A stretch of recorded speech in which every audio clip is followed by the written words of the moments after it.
2 Samuel 6ஆம் அதிகாரம்.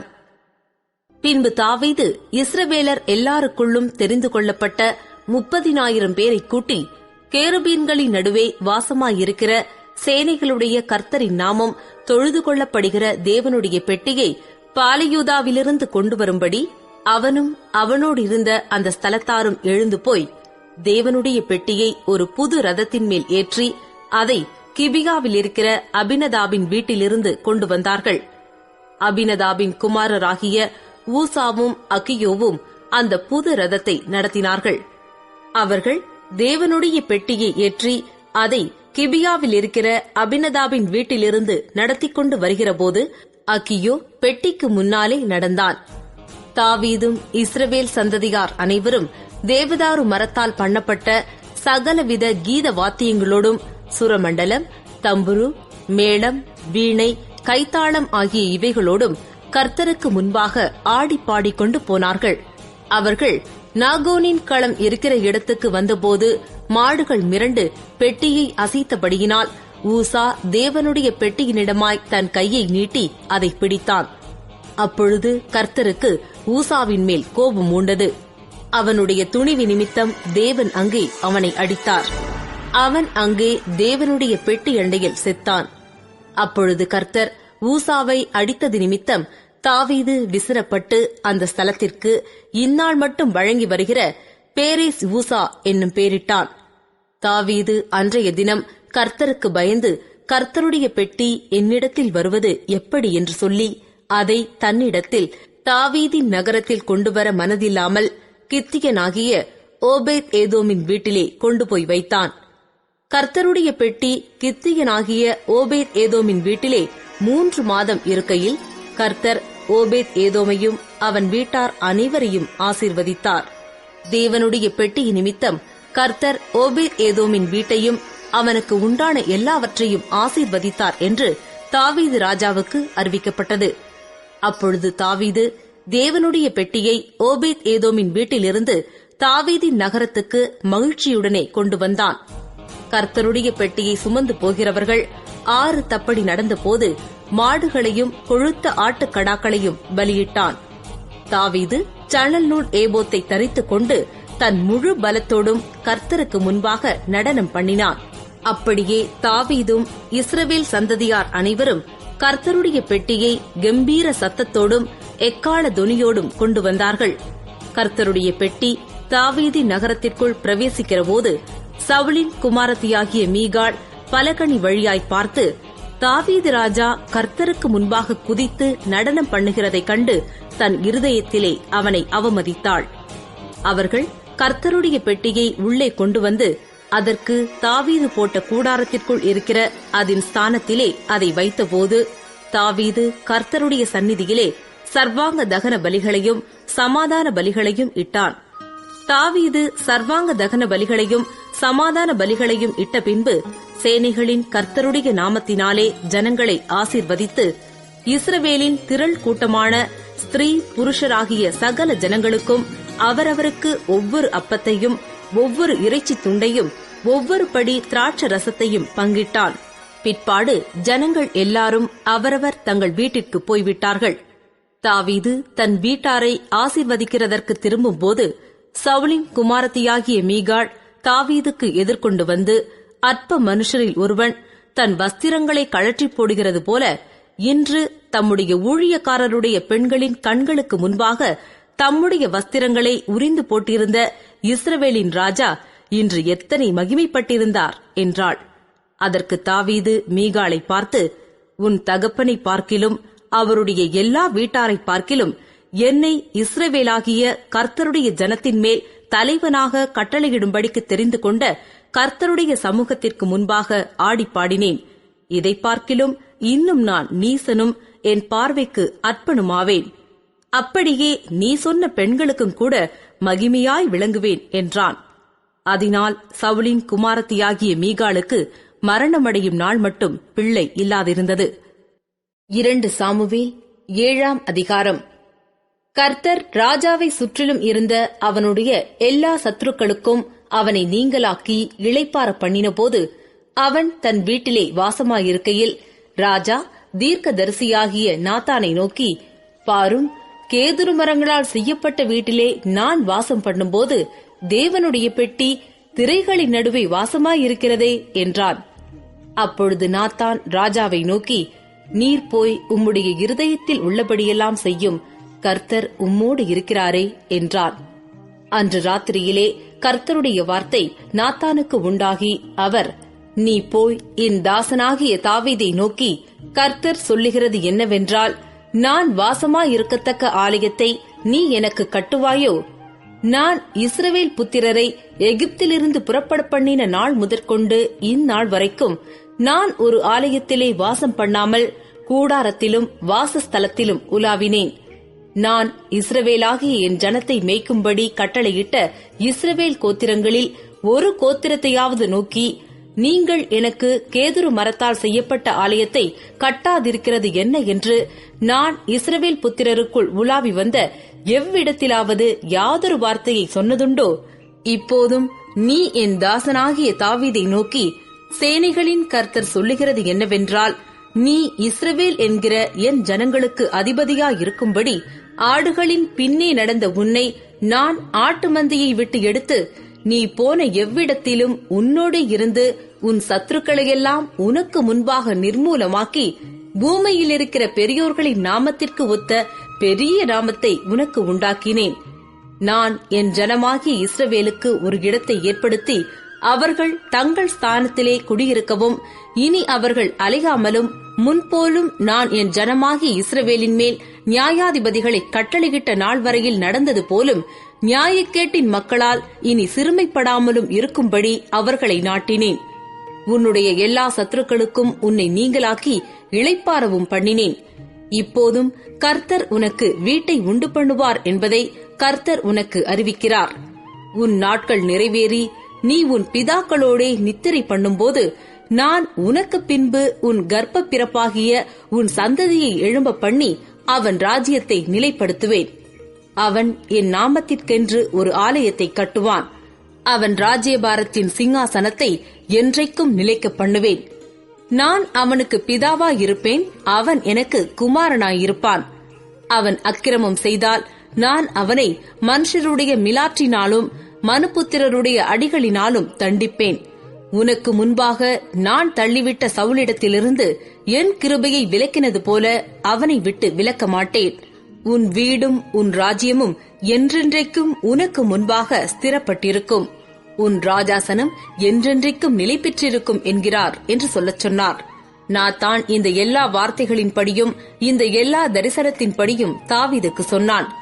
அப்பொழுது தாவீது ராஜா உட்பிரவேசித்து கர்த்தருடைய சமூகத்திலிருந்து, கர்த்தராகிய ஆண்டவரே, தேவரீர் என்னை இதுவரைக்கும் கொண்டு வந்ததற்கு நான் எம்மாத்திரம், என் வீடும் எம்மாத்திரம்.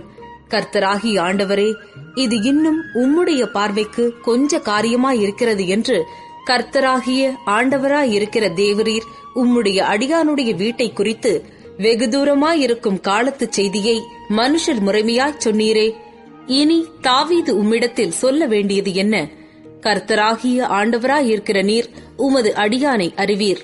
உம்முடைய வாக்குத்தத்தத்தின் நிமித்தமும் உம்முடைய சித்தத்தின் படியேயும் இந்த பெரிய காரியங்களையெல்லாம் உமது அடியானுக்கு அறிவிக்கும்படிக்கு தயவு செய்தீர்.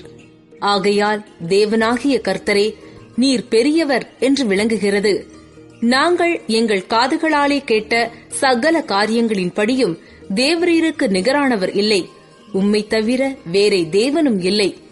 உம்முடைய ஜனமாகிய இஸ்ரவேலுக்கு நிகரான ஜனமும் உண்டோ? பூலோகத்து ஜாதிகளில் இந்த ஒரே ஜாதியை தேவன் தமக்கு ஜனமாக மீட்கிறதற்கும் தமக்கு கீர்த்தி விளங்க பண்ணுகிறதற்கும் ஏற்பட்டாரே. தேவரீர் எகிப்திலிருந்து மீட்டுக் கொண்டு வந்த உம்முடைய ஜனத்திற்கு முன்பாக பயங்கரமான பெரிய காரியங்களை நடத்தி உம்முடைய தேசத்திற்கும் அதிலிருந்த ஜாதிகளுக்கும் அவர்கள் தேவர்களுக்கும் உமது மகிமையை விளங்கச் செய்து உம்முடைய ஜனமாகிய இஸ்ரவேலர் என்றைக்கும் உம்முடைய ஜனமாயிருப்பதற்கு அவர்களை திடப்படுத்தி கர்த்தராகிய நீர்தாமே அவர்களுக்கு தேவனானீர்.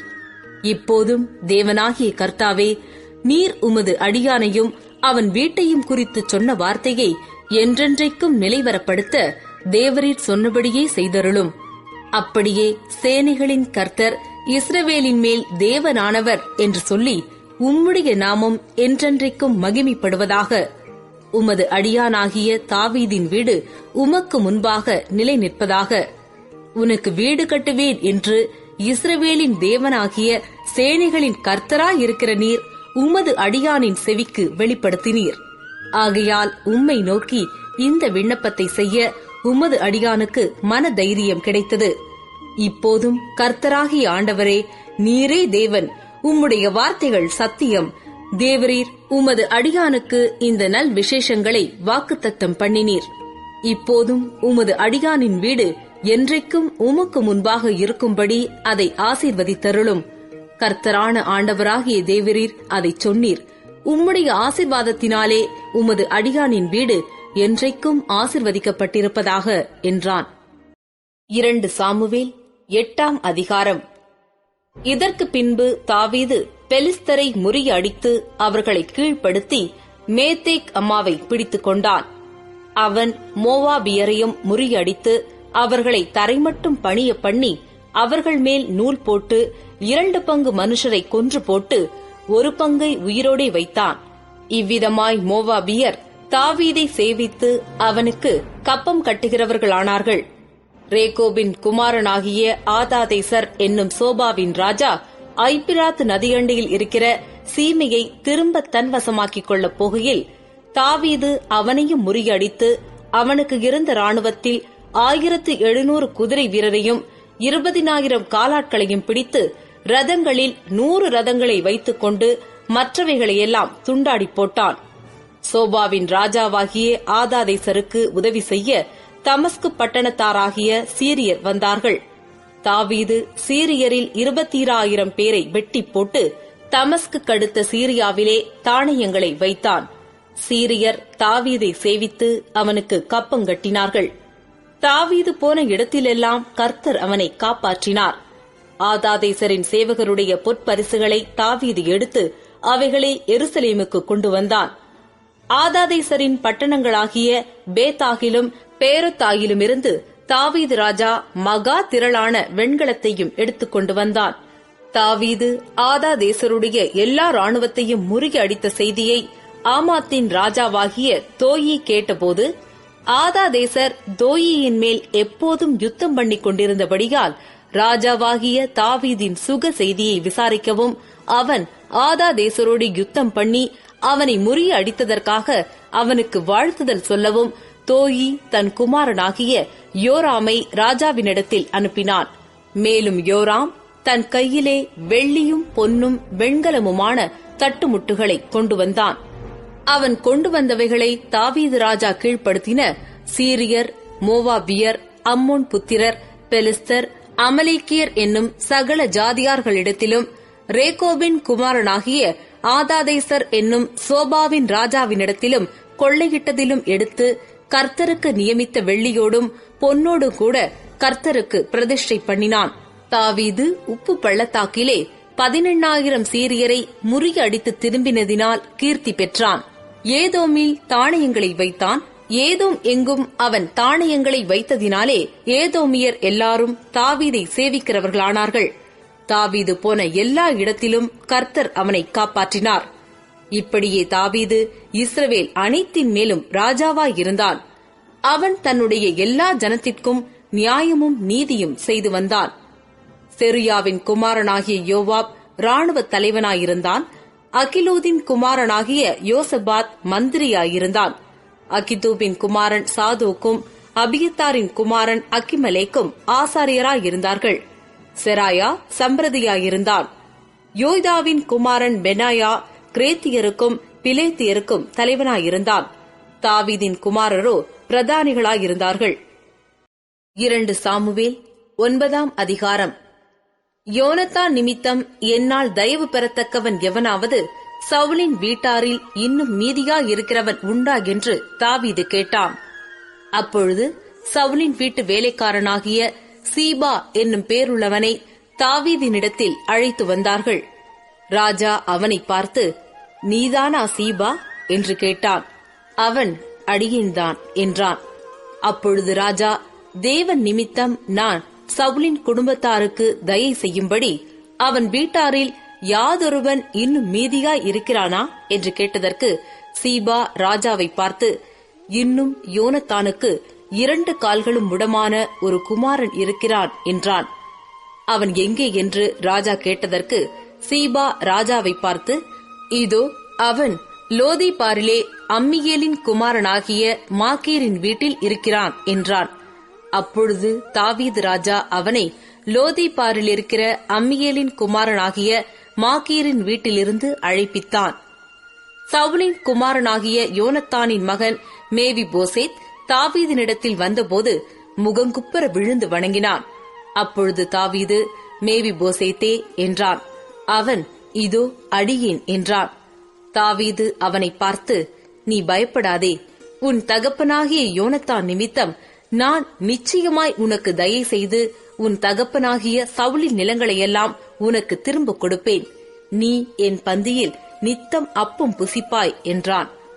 அப்பொழுது அவன் வணங்கி, செத்த நாயைப் போல் இருக்கிற என்னை நீர் நோக்கி பார்க்கிறதற்கு உமது அடியான் எம்மாத்திரம் என்றான். ராஜா சவுலின் வேலைக்காரனாகிய சீபாவை அழைப்பித்து அவனை நோக்கி, சவுலுக்கும் அவர் வீட்டார் எல்லாருக்கும் இருந்த யாவையும் உன் எஜமானுடைய குமாரனுக்கு கொடுத்தேன்.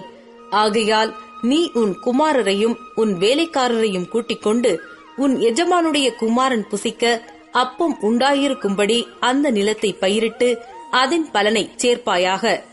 உன் எஜமானுடைய குமாரன் மேவி போசேத் நித்தம் என் பந்தியிலே அப்பம் புசிப்பான் என்றான். சீபாவுக்கு 15 குமாரரும் 20 வேலைக்காரரும் இருந்தார்கள்.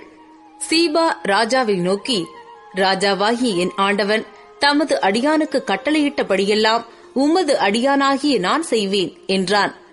ராஜகுமாரரில் ஒருவனைப் போல மேவி போசேத் என் பந்தியிலே அசனம் பண்ணுவான் என்று ராஜா சொன்னான்.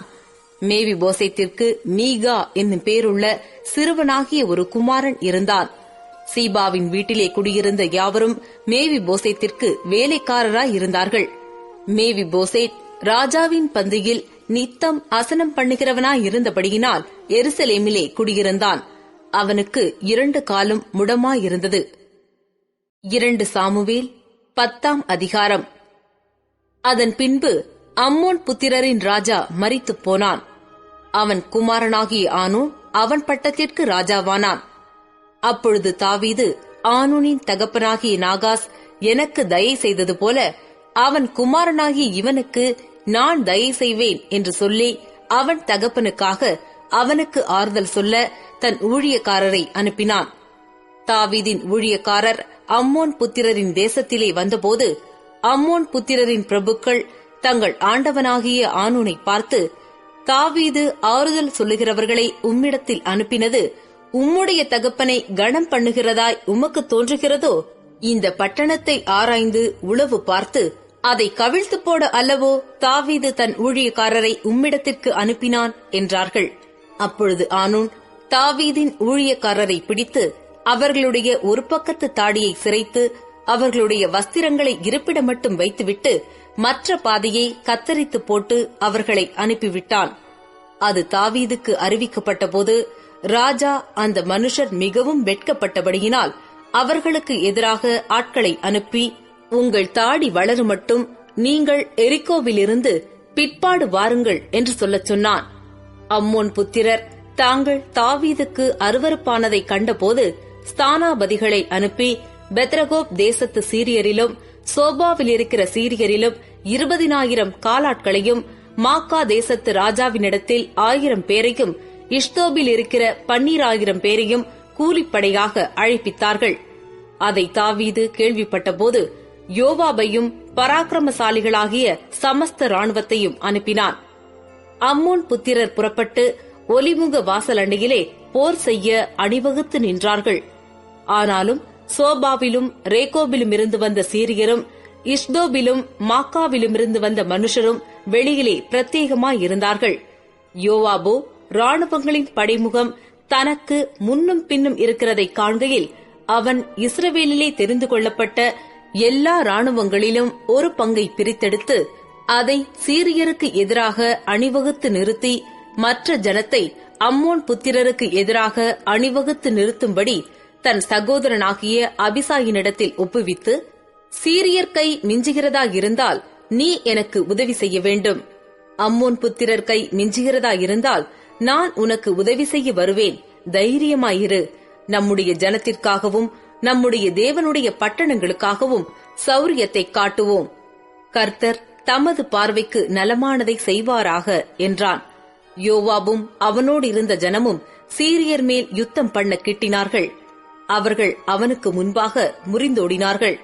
சீரியர் முறிந்தோடுகிறதை அம்மோன் புத்திரர் கண்டபோது அவர்களும் அபிசாயிக்கு முன்பாக முறிந்தோடி பட்டணத்திற்குள் புகுந்தார்கள். அப்பொழுது யோவாப் அம்மோன் புத்திரரை விட்டு திரும்பி எருசலேமுக்கு வந்தான். தாங்கள் இஸ்ரவேலுக்கு முன்பாக முறியடிக்கப்பட்டதை சீரியர் கண்டபோது ஒருமிக்க கூடினார்கள். ஆதாரேசர் நதிக்கு அப்பால் இருந்த சீரியரையும் அழைத்தனுப்பினார். அவர்கள் ஏலாமுக்கு வந்தார்கள். ஆதாரேசருடைய படைத்தலைவனாகிய சோபாக் அவர்களுக்கு முன்னாலே சென்றான். அது தாவீதுக்கு அறிவிக்கப்பட்டபோது அவன் இஸ்ரவேலை எல்லாம் கூட்டிக் கொண்டு யோர்தானை கடந்து ஏலாமுக்கு போனான். சீரியர் தாவீதுக்கு எதிராக இராணுவங்களை அணிவகுத்து நின்றார்கள். அவனோடு யுத்தம் பண்ணுகிற போது சீரியர் இஸ்ரவேலுக்கு முன்பாக முறிந்தோடினார்கள். தாவீது சீரியரில் 700 ரத வீரரையும் 40,000 குதிரை வீரரையும் கொன்று அவர்களுடைய படைத்தலைவனாகிய சோபாகையும் சாகும்படி வெட்டி போட்டான். அப்பொழுது ஆதாரேசரை சேவிக்கிற சகல ராஜாக்களும் தாங்கள் இஸ்ரவேலுக்கு முன்பாக முறிய அடிக்கப்பட்டதைக் கண்டு இஸ்ரவேலரோடே சமாதானம் பண்ணி அவர்களை சேவித்தார்கள். அப்புறம் அம்மோன் புத்திரருக்கு உதவி செய்ய சீரியர் பயப்பட்டார்கள். 2 சாமுவேல் 11ஆம் அதிகாரம். மறு வருஷம் ராஜாக்கள் யுத்தத்திற்கு புறப்படும் காலம் வந்தபோது தாவீது யோவாபையும் அவனோடே கூட தன் சேவகரையும் இஸ்ரவேல் அனைத்தையும் அம்மோன் புத்திரரை அழிக்கவும் ரப்பாவை முற்றுகை போடவும் அனுப்பினான். தாவீதோ எருசலேமில் இருந்துவிட்டான். ஒரு நாள் சாயங்காலத்தில் தாவீது தன் படுக்கையிலிருந்து எழுந்து அரமனை உப்பரிகையின் மேல் உலாத்திக் கொண்டிருக்கும் போது ஸ்நானம் பண்ணுகிற ஒரு ஸ்திரீயை உப்பரிகையின் மேலிருந்து கண்டான். அந்த ஸ்திரீ வெகு சௌந்தரியவதியாயிருந்தாள். அப்பொழுது தாவீது அந்த ஸ்திரீ யார் என்று விசாரிக்க ஆள் அனுப்பினான். அவள் எலியாமின் குமாரத்தியும் ஏத்தியனான உரியாவின் மனைவியுமாகிய பத்சேபாள் என்றார்கள். அப்பொழுது தாவீது ஆள் அனுப்பி அவளை அழைத்து வரச் சொன்னான். அவள் அவனிடத்தில் வந்தபோது அவளோடே சயனித்தான். பிற்பாடு அவள் தன் தீட்டு நீங்கும்படி சுத்திகரித்துக் கொண்டு தன் வீட்டுக்குப் போனாள். அந்த ஸ்திரீ கர்ப்பம் தரித்து தான் கர்ப்பவதி என்று தாவீதுக்கு அறிவிக்கும்படி ஆள் அனுப்பினாள். அப்பொழுது தாவீது ஏத்தியனாகிய உரியாவை என்னிடத்தில் அனுப்பு என்று யோவாபின் அண்டைக்கு ஆள் அனுப்பினான். அப்படியே யோவாப் உரியாவை தாவீதினிடத்திற்கு அனுப்பினான். உரியா அவனிடத்தில் வந்தபோது தாவீது அவனை பார்த்து, யோவாப் சுகமாயிருக்கிறானா? ஜனங்கள் சுகமாயிருக்கிறார்களா? யுத்தத்தின் செய்தி நற்செய்தியா என்று விசாரித்தான்.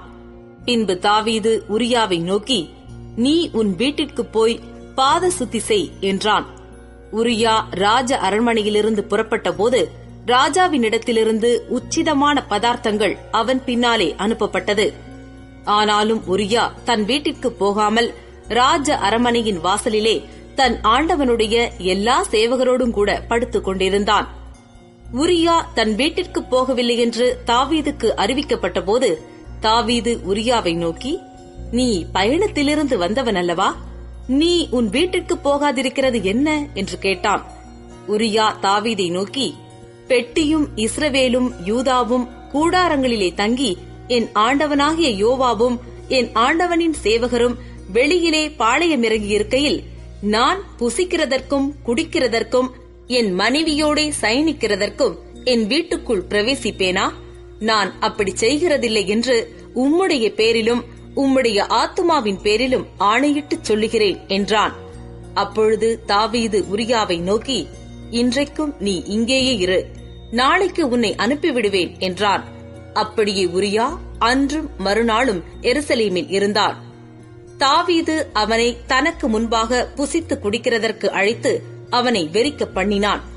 ஆனாலும் அவன் தன் வீட்டுக்கு போகாமல் சாயங்காலத்திலே தன் ஆண்டவனின் சேவகரோடே தன் படுக்கையிலே படுத்துக் கொண்டான். காலமே தாவீது யோவாபுக்கு ஒரு நிருபத்தை எழுதி உரியாவின் கையில் கொடுத்தனுப்பினான். அந்த நிருபத்திலே, மும்முரமாய் நடக்கிற போர் முகத்திலே நீங்கள் உரியாவை நிறுத்தி அவன் வெட்டுண்டு சாகும்படிக்கு அவனை விட்டு பின்வாங்குங்கள் என்று எழுதியிருந்தான். அப்படியே யோவாப் அந்த பட்டணத்தை சூழ காவல் போட்டிருக்கையில் பராக்கிரமசாலிகள் இருக்கிறார்கள் என்று தான் அறிந்த இடத்தில் உரியாவை நிறுத்தினான். பட்டணத்து மனுஷர் புறப்பட்டு வந்து யோவாபோடே யுத்தம் பண்ணுகையில் தாவீதின் சேவகராகிய ஜனத்தில் சிலர் பட்டார்கள். ஏத்தியனாகிய உரியாவும் செத்தான். அப்பொழுது யோவாப் அந்த யுத்தத்தின் செய்திகளையெல்லாம் தாவீதுக்கு அறிவிக்க ஆள் அனுப்பி, தான் அனுப்புகிற ஆளை நோக்கி, நீ யுத்தத்தின் செய்திகளையெல்லாம் ராஜாவுக்கு சொல்லி தீர்ந்தபோது ராஜாவுக்கு கோபம் எழும்பி அவர், நீங்கள் பட்டணத்திற்கு இத்தனை கிட்ட போய் யுத்தம் பண்ண வேண்டியது என்ன? அலங்கத்தில் நின்று எய்வார்கள் என்று உங்களுக்கு தெரியாதா?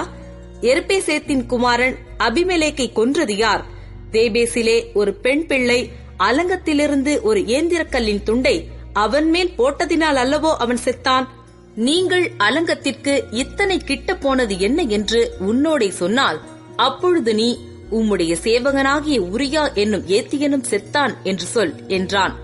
அந்த ஆள் போய் உட்பிரவேசித்து யோவாப் தன்னிடத்தில் சொல்லி அனுப்பின செய்திகளையெல்லாம் தாவீதுக்கு அறிவித்து தாவீதை பார்த்து, அந்த மனுஷர் கை மிஞ்சி அவர்கள் வெளியே எங்களுக்கு எதிராக புறப்பட்டு வந்தபோது நாங்கள் பட்டண வாசல் மட்டும் அவர்களை துரத்தினோம்.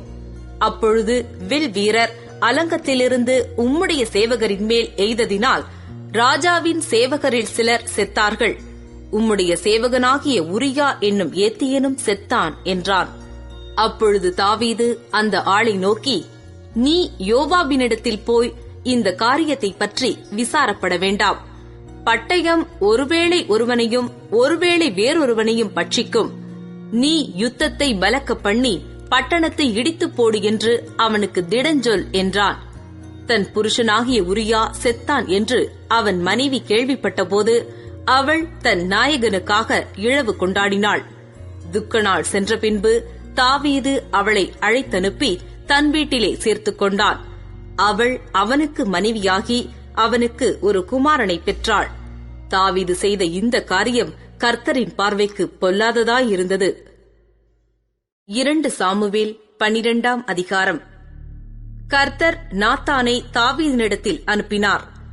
இவன் அவனிடத்தில் வந்து அவனை நோக்கி, ஒரு பட்டணத்தில் 2 மனுஷர் இருந்தார்கள்.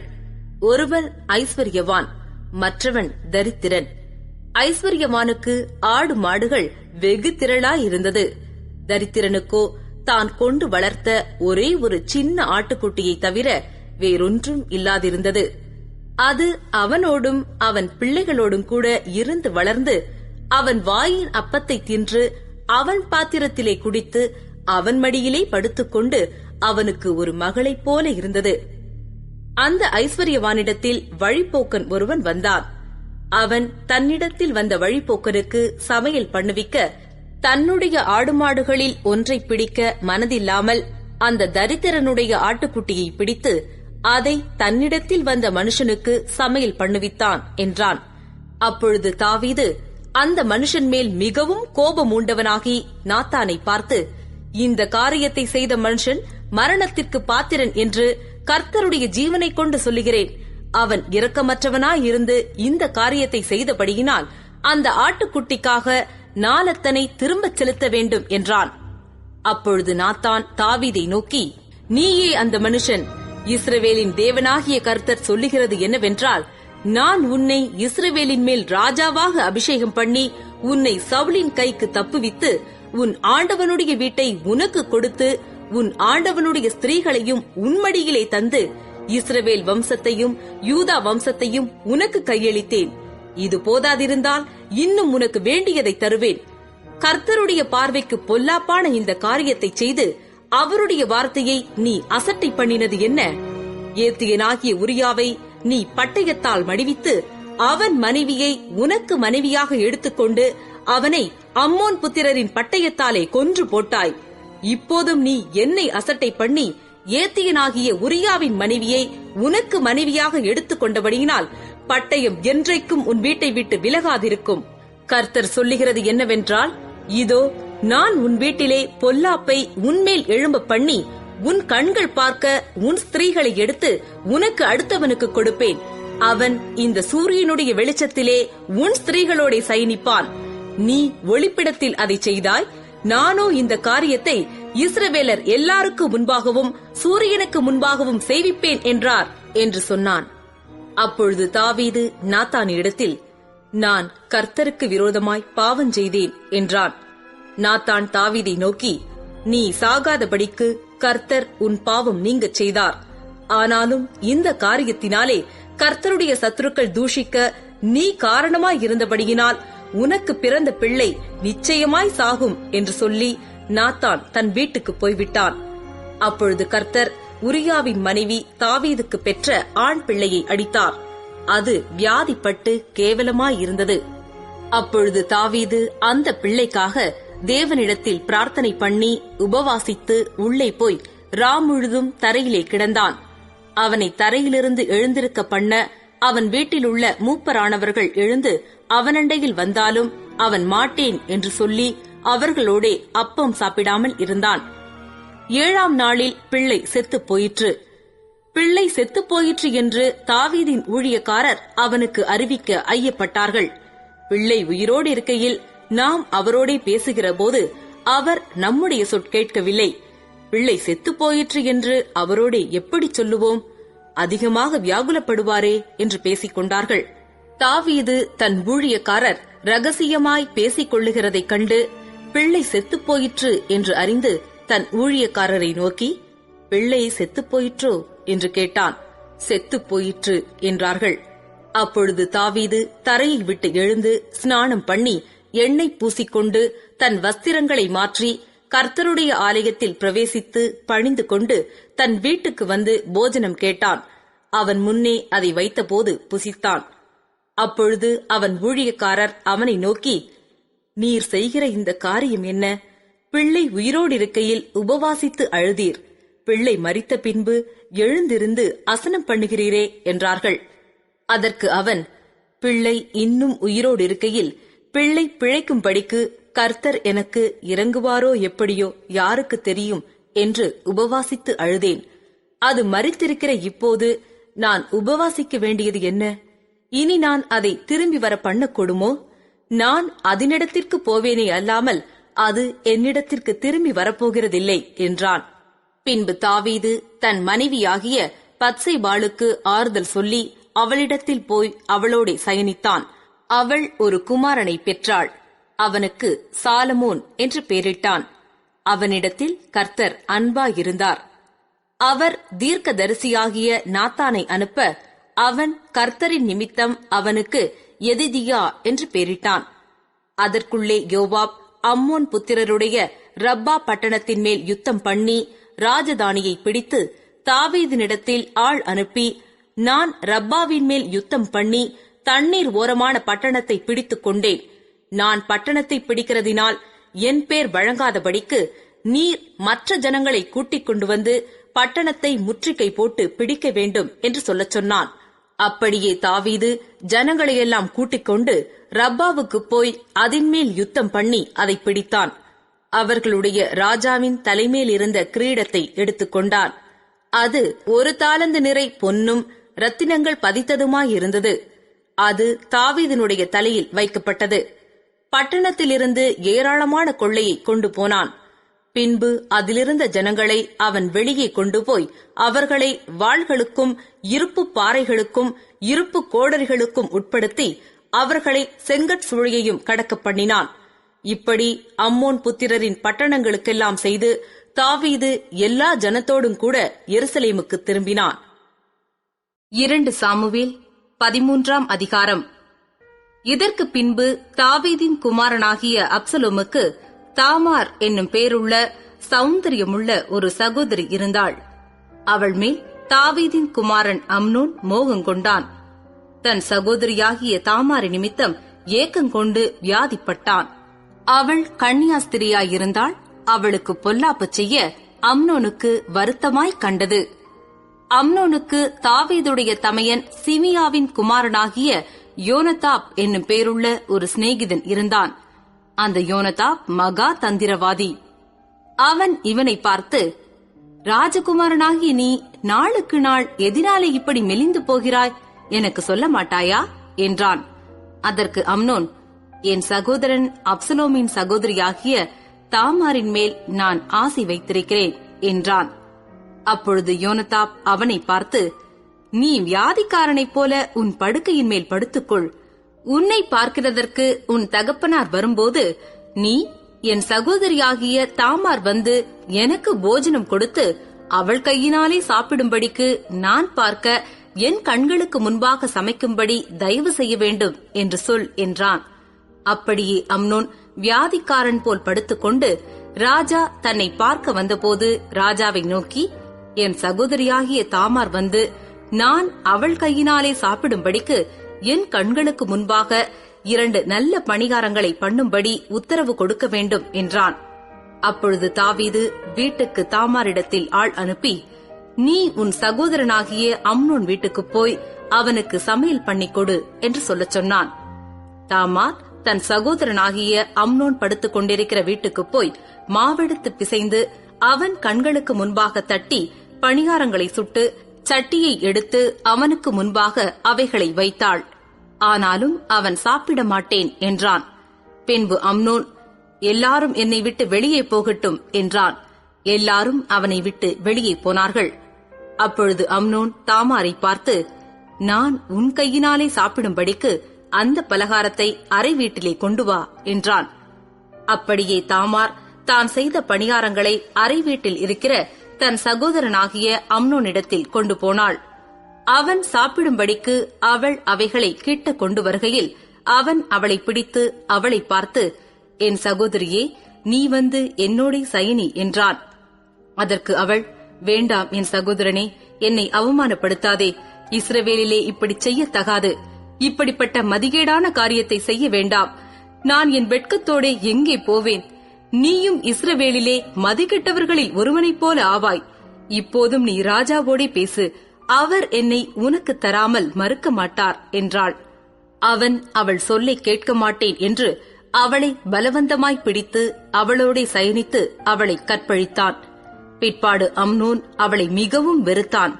அவன் அவளை விரும்பின விருப்பத்தை பார்க்கிலும் அவளை வெறுத்த வெறுப்பு அதிகமாயிருந்தது. ஆகையால் நீ எழுந்து போய்விடு என்று அம்னோன் அவளோடே சொன்னான். அப்பொழுது அவள், நீ எனக்கு முந்தி செய்த அநியாயத்தை பார்க்கிலும் இப்பொழுது என்னை துரத்தி விடுகிற அந்த அநியாயம் கொடுமையாயிருக்கிறது என்றாள். ஆனாலும் அவன் அவள் சொல்லை கேட்க மனதில்லாமல் தன்னிடத்தில் சேவிக்கிற தன் வேலைக்காரனை கூப்பிட்டு, நீ இவளை என்னை விட்டு வெளியே தள்ளி கதவை பூட்டு என்றான். அப்படியே அவனிடத்தில் சேவிக்கிறவன் அவளை வெளியே தள்ளி கதவை பூட்டினான். அவள் பல வர்ணமான வஸ்திரத்தை உடுத்திக் கொண்டிருந்தாள். ராஜகுமாரத்திகளாகிய கன்னிகைகள் இப்படி கொத்த சால்வைகளை தரித்துக் கொள்வார்கள். அப்பொழுது தாமார் தன் தலையின் மேல் சாம்பலை வாரி போட்டுக்கொண்டு தான் தரித்திருந்த பல வர்ணமான வஸ்திரத்தை கிழித்து தன் கையை தன் தலையின் மேல் வைத்து சத்தமிட்டு அழுது கொண்டு போனாள். அப்பொழுது அவள் சகோதரனாகிய அப்சலோம் அவளை பார்த்து, உன் சகோதரனாகிய அம்னோன் உன்னோடிருந்தானோ? இப்போதும் என் சகோதரியே, நீ மௌனமாயிரு. அவன் உன்னுடைய சகோதரன். இந்த காரியத்தை உன் மனதிலே வைக்காதே என்றான். அப்படியே தாமார் தன் சகோதரனாகிய அப்சலோமின் வீட்டில் தனித்து கிலேசப்பட்டுக் கொண்டிருந்தாள். தாவீது ராஜா இந்த செய்திகளையெல்லாம் கேள்விப்பட்டபோது வெகு கோபமாயிருந்தான். அப்சலோம் அம்னோனோடே நன்மையாகிலும் தீமையாகிலும் பேசவில்லை. தன் சகோதரியாகிய தாமாரை அம்னோன் கற்பழித்த காரியத்தின் நிமித்தம் அப்சலோம் அவனை பகைத்தான். 2 வருஷம் சென்ற பின்பு அப்சலோம் எப்பிராயிமுக்கு சமீபமான பாலாத் சோரிலே ஆட்களை வைத்து ஆடுகளை மயிர் கத்தரிக்கிற வேலையில் இருந்தான். அங்கே ராஜகுமாரர் எல்லாரையும் விருந்துக்கு அழைத்தான். அவன் ராஜாவினிடத்தில் போய், ஆட்களை வைத்து ஆடுகளை மயிர் கத்தரிக்கிறேன். ராஜாவும் அவருடைய ஊழியக்காரரும் உமது அடியானோடி வரும்படி வேண்டிக் கொள்ளுகிறேன் என்றான். ராஜா அப்சலோமை பார்த்து, அப்படி வேண்டாம் என் மகனே, நாங்கள் எல்லாரும் வருவோமாகில் உனக்கு வெகு செலவுண்டாகும் என்றான். அவனை வருந்தி கேட்டாலும் அவன் போக மனதில்லாமல் அவனை ஆசிர்வதித்தான். அப்பொழுது அப்சலோம், அது கூடாதிருந்தால் என் சகோதரனாகிய அம்னோனாவது எங்களோட வரும்படி அவனுக்கு உத்தரவு செய்யும் என்றான். அதற்கு ராஜா, அவன் உன்னோடே வரவேண்டியது என்ன என்றான். அப்சலோம் பின்னையும் அவனை வருந்தி கேட்டுக்கொண்டபடியினால் அவன் அம்னோனையும் ராஜாவின் குமாரர் அனைவரையும் அவனோடே போகவிட்டான். அப்சலோம் தன் வேலைக்காரரை நோக்கி, அம்னோன் திராட்சரசம் குடித்து கழித்திருக்கும் சமயத்தை நன்றாய் பார்த்திருங்கள். அப்பொழுது நான் அம்னோனை அடியுங்கள் என்று சொல்லுவேன். உடனே நீங்கள் பயப்படாமல் அவனை கொன்று போடுங்கள். நான் அல்லவோ அதை உங்களுக்கு கட்டளையிடுகிறேன். திடன் கொண்டு தைரியமாயிருங்கள் என்று சொல்லியிருந்தான். அப்சலோம் கற்பித்தபடியே அப்சலோமின் வேலைக்காரர் அம்னோனுக்கு செய்தார்கள். அப்பொழுது ராஜகுமாரர் எல்லாரும் எழுந்திருந்து அவரவர் தம் தம் கோவேறு கழுதையின் மேல் ஏறி ஓடிப்போனார்கள். அவர்கள் வழியில் இருக்கிற போதே அப்சலோம் ராஜகுமாரர் எல்லாம் அடித்துக் கொன்று போட்டான். அவர்களில் ஒருவரும் மீந்திருக்க விடவில்லை என்கிறதாய் தாவீதுக்கு செய்தி வந்தது. அப்பொழுது ராஜா எழுந்திருந்து தன் வஸ்திரங்களை கிழித்துக் கொண்டு தரையிலே விழுந்து கிடந்தான். அவன் ஊழியக்காரர் எல்லாரும் தங்கள் வஸ்திரங்களை கிழித்துக் கொண்டு நின்றார்கள். அப்பொழுது தாவீதின் தமையனாகிய சிமியாவின் குமாரன் யோனதாப் வந்து, ராஜகுமாரரான வாலிபரையெல்லாம் கொன்று போட்டார்கள் என்று என் ஆண்டவன் நினைக்க வேண்டாம். அம்னோன் மாத்திரம் செத்துப் போனான். அவன் தன் சகோதரியாகிய தாமாரை கற்பழித்த நாள் முதற்கொண்டு அது அப்சலோமின் நெஞ்சில் இருந்தது. இப்போதும் ராஜகுமாரர்கள் எல்லாரும் செத்தார்கள் என்கிற பேச்சை ராஜாவாகிய என் ஆண்டவன் தம்முடைய மனதிலே வைக்க வேண்டாம். அம்னோன் ஒருவனே செத்தான் என்றான். அப்சலோம் ஓடிப்போனான். ஜாமக்கார சேவகன் தன் கண்களை ஏறெடுத்து பார்த்தபோது, இதோ அநேகம் ஜனங்கள் தனக்கு பின்னாலே மலை ஓரமாய் வருகிறதைக் கண்டான். அப்பொழுது யோனதாப் ராஜாவை பார்த்து, இதோ ராஜகுமாரர் வருகிறார்கள், உமது அடியன் சொன்னபடியே ஆயிற்று என்றான். அவன் பேசி முடிந்தபோது ராஜகுமாரர் வந்து சத்தமிட்டு அழுதார்கள். ராஜாவும் அவனுடைய எல்லா ஊழியக்காரரும் மிகவும் புலம்பி அழுதார்கள். அப்சலோமோ அம்யூதின் குமாரனாகிய தல்மாய் என்னும் கேசூரின் ராஜாவினிடத்திற்கு ஓடிப்போனான். தாவீது தினந்தோறும் தன் குமாரனுக்காக துக்கித்துக் கொண்டிருந்தான். அப்சலோம் கேசூருக்கு ஓடிப்போய் அங்கே 3 வருஷம் இருந்தான். தாவீது ராஜா அம்னோன் செத்தபடியினால் அவனுக்காக துக்கித்து ஆறுதல் அடைந்தபோது அப்சலோமை பின்தொடரும் நினைவை விட்டுவிட்டான். 2 சாமுவேல் 14 அதிகாரம். ராஜாவின் இருதயம் அப்சலோமின் மேல் இன்னும் தாங்கலாயிருக்கிறதை செருயாவின் குமாரன் யோவாப் கண்டு, அவன் தெக்கோவாவில் இருக்கிற புத்தியுள்ள ஒரு ஸ்திரீயை அழைத்து, நீ இழவு கொண்டாடுகிறவளைப் போல துக்க வஸ்திரங்களை உடுத்திக்கொண்டு எண்ணெய் பூசிக்கொள்ளாமல் இறந்து போனவனுக்காக நெடுநாள் துக்கிக்கிற ஸ்திரீயைப் போல காண்பித்து ராஜாவினிடத்தில் போய் அவரை நோக்கி, இன்ன பிரகாரமாகச் சொல் என்று அவள் சொல்ல வேண்டிய வார்த்தைகளை யோவாப் அவள் வாயிலே போட்டான். அப்படியே தெக்கோவா ஊராளான அந்த ஸ்திரீ ராஜாவோடே பேசப்போய் தரையிலே முகங்குப்பர விழுந்து வணங்கி, ராஜாவே ரட்சியும் என்றாள். ராஜா அவளை பார்த்து, உனக்கு என்ன வேண்டும் என்றதற்கு அவள், நான் விதவையானவள், என் புருஷன் சென்று போனான். உமது அடியாளுக்கு 2 குமாரர் இருந்தார்கள். அவர்கள் இருவரும் வெளியிலே சண்டை பண்ணி அவர்களை விலக்க ஒருவரும் இல்லாதபடியினால் ஒருவன் மற்றவனை அடித்து கொன்று போட்டான். வம்சத்தார் எல்லாரும் உம்முடைய அடியாளுக்கு விரோதமாய் எழும்பி தன் சகோதரனை கொன்று போட்டவனை ஒப்பி, அவன் கொன்ற அவன் சகோதரனுடைய பிராணனுக்காக நாங்கள் அவனை கொன்று போடுவோம், சுதந்திரவாளனாயினும் அவனையும் அழித்துப் போடுவோம் என்கிறார்கள். இப்படி என் புருஷனுக்கு பேரும் நீதியும் பூமியின் மேல் வைக்கப்படாதபடிக்கு எனக்கு இன்னும் மீதியாயிருக்கிற பொறியையும் அவித்துப் போட மனதாயிருக்கிறார்கள் என்றாள். ராஜா அந்த ஸ்திரீயை பார்த்து, நீ உன் வீட்டுக்குப் போ, உன் காரியத்தை குறித்து உத்தரவு கொடுப்பேன் என்றான். பின்னும் அந்த தெக்கோவாவூர் ஸ்ரீ ராஜாவை பார்த்து, ராஜாவாகிய என் ஆண்டவனே, ராஜாவின் மேலும் அவர் சிங்காசனத்தின் மேலும் குற்றமில்லாதபடிக்கு அந்த பழி என் மேலும் என் தகப்பன் வீட்டின் மேலும் சுமரக் கடவது என்றாள். அதற்கு ராஜா, உனக்கு விரோதமாக பேசுகிறவனை என்னிடத்தில் கொண்டு வா, அப்பொழுது அவன் இனி உன்னை தொடாதிருப்பான் என்றான். பின்னும் அவள், இரத்தப்பழி வாங்குகிறவர்கள் அழிம்பு செய்து என் குமாரனை அதம் பண்ண பெருகி போகாதபடிக்கு ராஜாவானவர் தம்முடைய தேவனாகிய கர்த்தரை நினைப்பாராக என்றாள். அதற்கு ராஜா, உன் குமாரனுடைய மயிரில் ஒன்றாவது தரையில் விழுவதில்லை என்று கர்த்தரின் ஜீவனைக் கொண்டு சொல்லுகிறேன் என்றான். அப்பொழுது அந்த ஸ்திரீ, ராஜாவாகிய என் ஆண்டவனோடே உமது அடியாள் ஒரு வார்த்தை சொல்ல உத்தரவாக வேண்டும் என்றாள். அவன், சொல்லு என்றான். அப்பொழுது அந்த ஸ்திரீ, பின்ன ஏன் தேவனுடைய ஜனத்திற்கு விரோதமாய் இப்படிப்பட்ட நினைவை நீர் கொண்டிருக்கிறீர்? துரத்துண்ட தம்முடையவனை ராஜா திரும்ப அழைக்காததினாலே ராஜா இப்பொழுது சொன்ன வார்த்தையினால் குற்றமுள்ளவரைப் போல் இருக்கிறார். நாம் மரிப்பது நிச்சயம், திரும்பச் சேர்க்கக்கூடாதபடிக்கு தரையிலே சுவருகிற தண்ணீரைப் போல் இருக்கிறோம். தேவன் ஜீவனை எடுத்துக் கொள்ளாமல் துரத்துண்டவன் முற்றிலும் தம்மை விட்டு விலக்கப்படாதிருக்கும் நினைவுகளை நினைக்கிறார். இப்போதும் நான் என் ஆண்டவனாகிய ராஜாவோடே இந்த வார்த்தையை பேச வந்த முகாந்தரம் என்னவென்றால், ஜனங்கள் எனக்கு பயமுண்டாக்கினதினால் நான் ராஜாவோடே பேச வந்தேன். ஒருவேளை ராஜா தமது அடியாளுடைய வார்த்தையின்படி செய்வார் என்று உமது அடியாளாகிய நான் நினைத்ததினாலும் வந்தேனே ஒழிய வேறில்லை. என்னையும் என் குமாரனையும் ஏகமாய் தேவனுடைய சுதந்திரத்திற்கு புறம்பாக்கி அழிக்க நினைக்கிற மனுஷனுடைய கைக்கு தமது அடியாளை நீங்களாக்கி விடும்படிக்கு ராஜா கேட்பார். ராஜாவாகிய என் ஆண்டவனுடைய வார்த்தை எனக்கு ஆறுதலாயிருக்கும் என்று உமது அடியாளாகிய நான் எண்ணினேன். நன்மையையும் தீமையையும் கேட்கும்படி ராஜாவாகிய என் ஆண்டவன் தேவனுடைய தூதனைப் போல இருக்கிறார். இதற்காக உம்முடைய தேவனாகிய கர்த்தர் உம்மோடே கூட இருக்கிறார் என்றாள். அப்பொழுது ராஜா அந்த ஸ்திரீக்கு பிரதியுத்தரமாக, நான் உன்னிடத்தில் கேட்கும் காரியத்தை நீ எனக்கு மறைக்க வேண்டாம் என்றான். அதற்கு அந்த ஸ்திரீ, ராஜாவாகி என் ஆண்டவர் சொல்வாராக என்றாள். அப்பொழுது ராஜா, இதிலெல்லாம் யோவாப் உனக்கு உட்கையா இருக்கவில்லையா என்று கேட்டான். அதற்கு ஸ்திரீ பிரதியுத்தரமாக, ராஜாவாகி என் ஆண்டவன் சொன்னதற்கெல்லாம் வலது பக்கத்திலாவது இடது பக்கத்திலாவது விலகுவதற்கு ஒருவராலும் கூடாது என்று ராஜாவாகிய என் ஆண்டவனுடைய ஜீவனைக் கொண்டு சொல்லுகிறேன். உமது அடியானாகிய யோவாப் தான் இதை எனக்கு கற்பித்து அவனே இந்த எல்லா வார்த்தைகளையும் உமது அடியாளின் வாயிலே போட்டான். நான் இந்த காரியத்தை உபமானமாய் பேசுகிறதற்கு உமது அடியானாகிய யோவாப் அதற்கு காரணமாயிருந்தான்.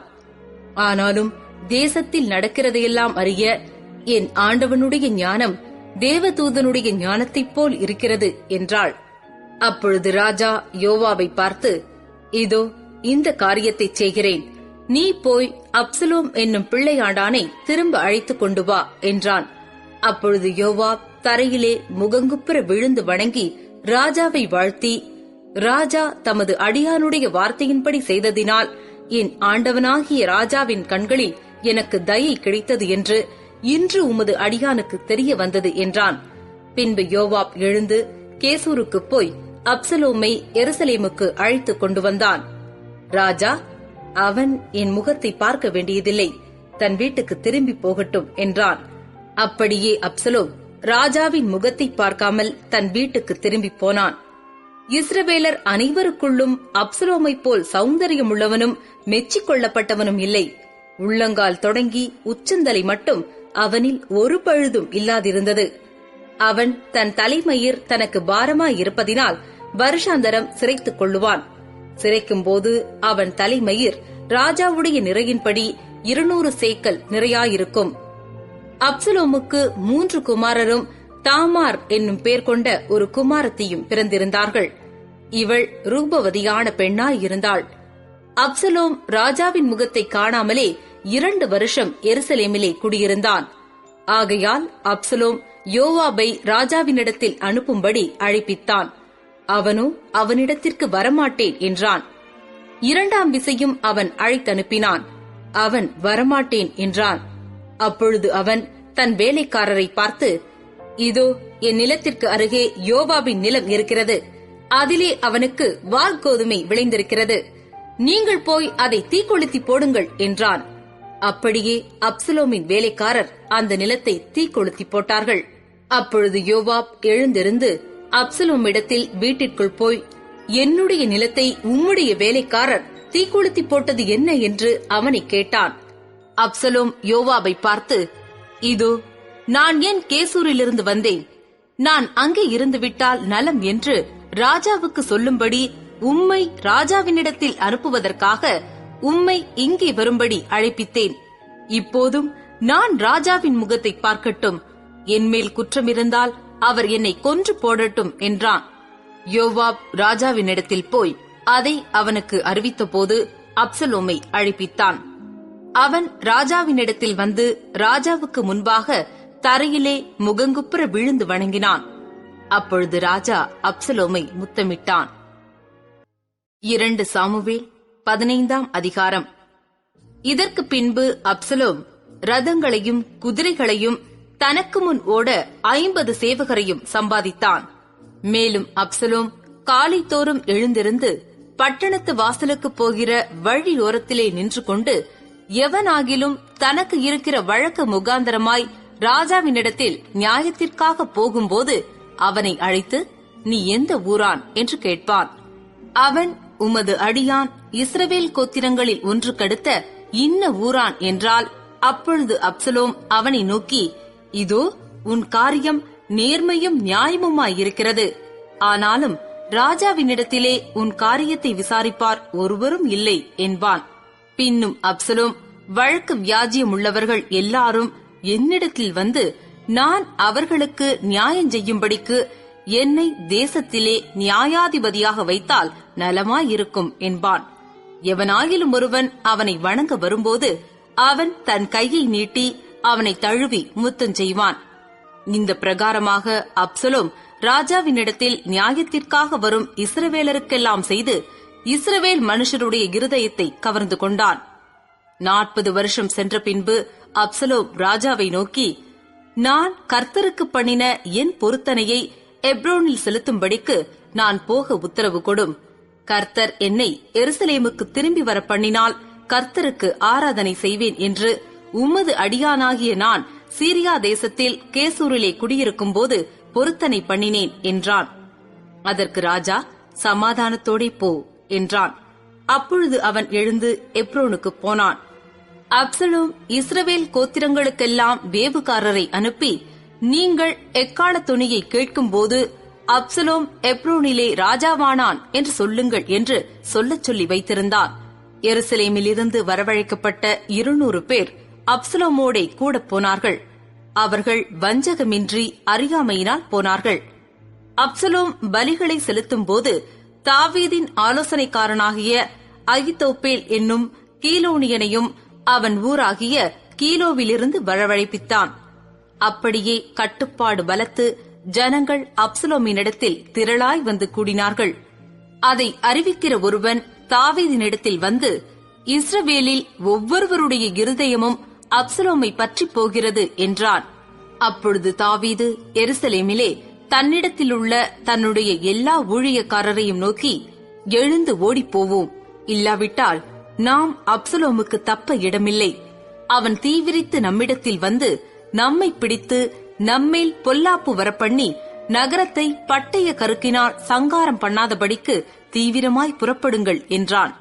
ராஜாவின் ஊழியக்காரர் ராஜாவை பார்த்து, இதோ ராஜாவாகி எங்கள் ஆண்டவன் கட்டளையிடும் காரியத்தையெல்லாம் செய்ய உமது அடியாராகிய நாங்கள் ஆயத்தமாயிருக்கிறோம் என்றார்கள். அப்படியே ராஜாவும் அவனுடைய வீட்டார் எல்லாரும் கால்நடையாய் புறப்பட்டார்கள்.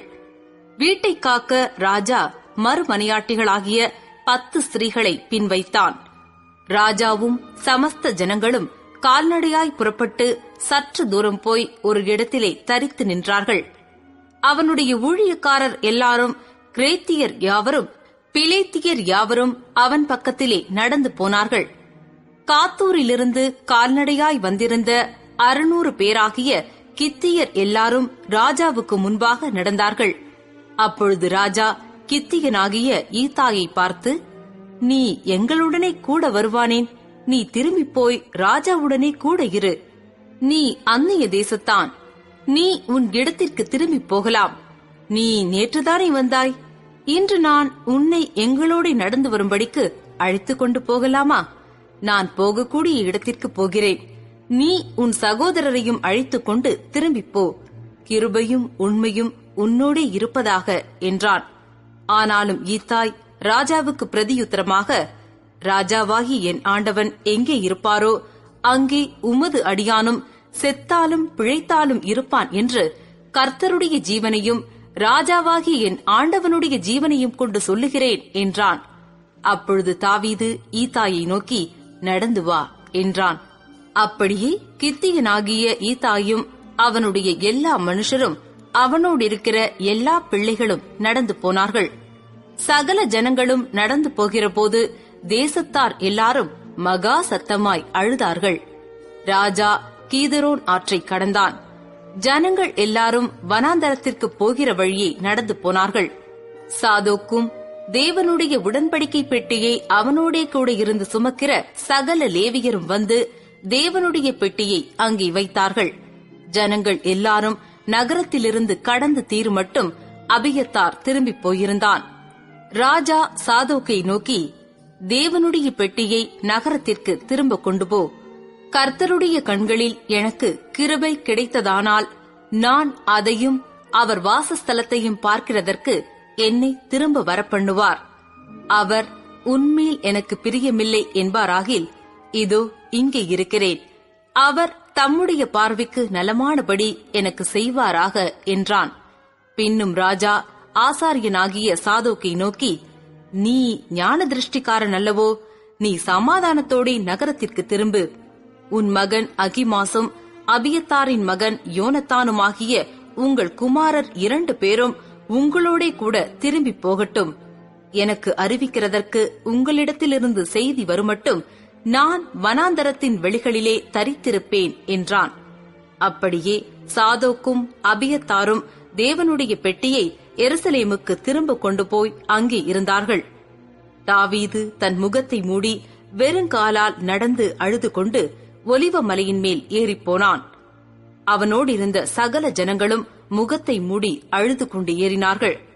அப்சலோமோடே கட்டுப்பாடு பண்ணினவர்களுடன் அகித்தோப்பேலும் சேர்ந்திருக்கிறான் என்று தாவீதுக்கு அறிவிக்கப்பட்ட போது தாவீது, கர்த்தாவே, அகித்தோப்பேலின் ஆலோசனையை பைத்தியமாக்கி விடுவீராக என்றான். தாவீது மலையின் உச்சி மட்டும் வந்து அங்கே தேவனை பணிந்து கொண்டபோது, இதோ அற்கியனாகிய ஊசாய் தன் வஸ்திரத்தை கிழித்துக் கொண்டு தலையின் மேல் புழுதியை போட்டுக் கொண்டவனாய் அவனுக்கு எதிர்பட்டான். தாவீது அவனை பார்த்து, நீ என்னோடே கூட நடந்து வந்தால் எனக்கு பாரமாயிருப்பாய். நீ நகரத்திற்கு திரும்பி போய் அப்சலோமை நோக்கி, ராஜாவே, உம்முடைய ஊழியக்காரனாயிருப்பேன். முன் நான் உம்முடைய தகப்பனுக்கு ஊழியக்காரனாயிருந்தேன். இப்போது நான் உமக்கு ஊழியக்காரன் என்றாயேயாகில் எனக்காக அகித்தோப்பேலின் ஆலோசனையை அபத்தமாக்குவாய். உன்னோடே அங்கே சாதோக் அபியத்தார் என்னும் ஆசாரியர்கள் இருக்கிறார்கள் அல்லவா? ராஜாவின் வீட்டிலே பிறக்கிற ஏதேது செய்தி உண்டோ, என்னென்ன கேள்விப்படுகிறாயோ அதையெல்லாம் சாதோக் அபியத்தார் என்னும் ஆசாரியர்களுக்கு அறிவிப்பாய். அங்கே அவர்களோடே சாதோக்கின் மகன் அகிமாசும் அபியத்தாரின் மகன் யோனத்தானும் அவர்கள் 2 குமாரரும் இருக்கிறார்கள். நீங்கள் கேள்விப்படுகிற செய்தியெல்லாம் அவர்கள் வசமாய் எனக்கு அனுப்புவீர்களாக என்றான். அப்படியே தாவீதின் சிநேகிதனாகிய ஊசாய் நகரத்திற்கு வந்தான். அப்சலோமும் எருசலேமுக்கு வந்தான். 2 சாமுவேல் 16ஆம் அதிகாரம். தாவீது மலையுச்சியிலிருந்து சற்றப்புறம் நடந்து போனபோது, இதோ மேவிபோசேத்தின் காரியக்காரனாகிய சீபா பொதிகளை சுமக்கிற 2 கழுதைகளை ஓட்டிக் கொண்டு வந்து அவனை சந்தித்தான். அவைகளில் 200 அப்பங்களும் வற்றலான 100 திராட்சப்பழ குலைகளும் வசந்த காலத்து பலனான 100 குலைகளும் 1 துருத்தி திராட்ச ரசமும் இருந்தது.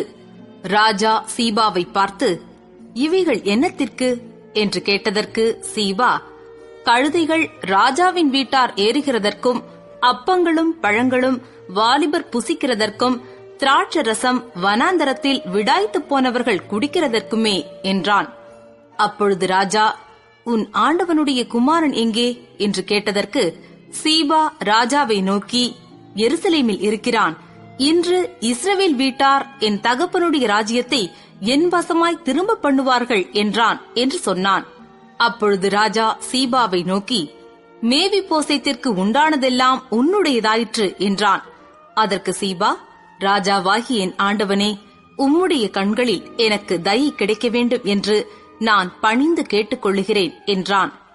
தாவீது ராஜா பகூரி மட்டும் வந்தபோது, இதோ சவுல் வீட்டு வம்சத்தானாயிருக்கிற கேராவின் குமாரனாகிய சீமேயி என்னும் பேருள்ள ஒரு மனுஷன் அங்கே இருந்து புறப்பட்டு தூஷித்துக் கொண்டே நடந்து வந்து, சகல ஜனங்களும் சகல பலசாலிகளும் தாவீதின் வலது புறமாகவும் இடது புறமாகவும் நடக்கையில் தாவீதின் மேலும் தாவீது ராஜாவுடைய சகல ஊழியக்காரர் மேலும் கற்களை எறிந்தான்.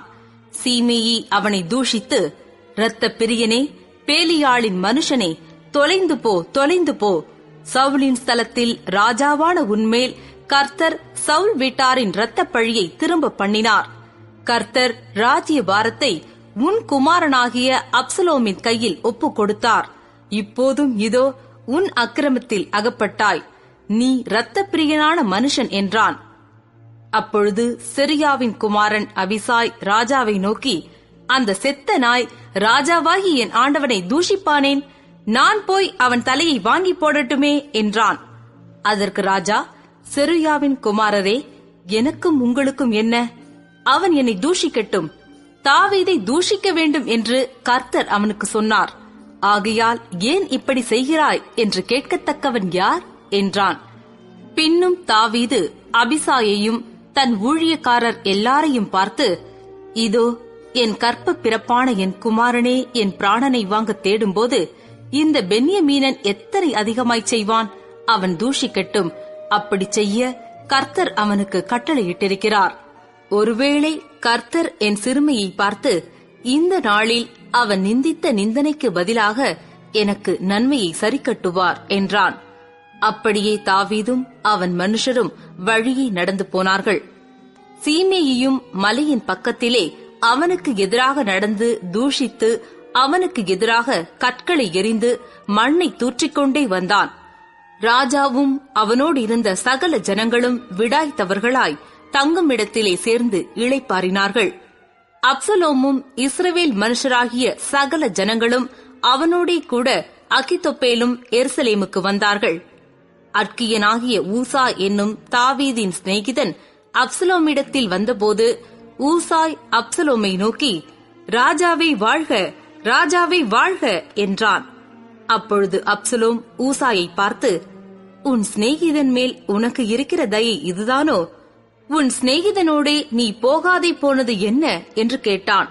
அதற்கு ஊசாய் அப்சலோமை நோக்கி, அப்படியல்ல, கர்த்தரும் இந்த ஜனங்களும் இஸ்ரவேல் மனுஷர் அனைவரும் தெரிந்து கொள்ளுகிறவரையே நான் சேர்ந்து அவரோடு இருப்பேன். இதுவுமல்லாமல் நான் யாரிடத்தில் சேவிப்பேன்? அவருடைய குமாரனிடத்தில் அல்லவா? உம்முடைய தகப்பனிடத்தில் எப்படி சேவித்தேனோ அப்படியே உம்மிடத்திலும் சேவிப்பேன் என்றான். அப்சலோம் அகித்தோப்பேலை பார்த்து, நாங்கள் செய்ய வேண்டியது இன்னதென்று ஆலோசனை சொல்லும் என்றான். அப்பொழுது அகித்தோப்பேல் அப்சலோமை நோக்கி, வீட்டை காக்க உம்முடைய தகப்பன் பின்வைத்த அவருடைய மறுமனையாட்டிகளிடத்தில் பிரவேசியும். அப்பொழுது உம்முடைய தகப்பனுக்கு நாற்றமாய் போனீர் என்பதை இஸ்ரவேலர் எல்லாரும் கேள்விப்பட்டு உம்மோடு இருக்கிற எல்லாருடைய கைகளும் பலக்கும் என்றான். அப்படியே அப்சலோமுக்கு உப்பரிகையின் மேல் ஒரு கூடாரத்தை போட்டார்கள். அங்கே அப்சலோம் சகல இஸ்ரவேலரின் கண்களுக்கு முன்பாக தன் தகப்பனுடைய மறுமனையாட்டிகளிடத்தில் பிரவேசித்தான். அந்நாட்களில் அகித்தோப்பேல் சொல்லும் ஆலோசனை தேவனுடைய வாக்கைப் போல இருந்தது. அப்படி அகித்தோப்பேலின் ஆலோசனை எல்லாம் தாவீதுக்கும் இருந்தது, அப்சலோமுக்கும் அப்படியே இருந்தது.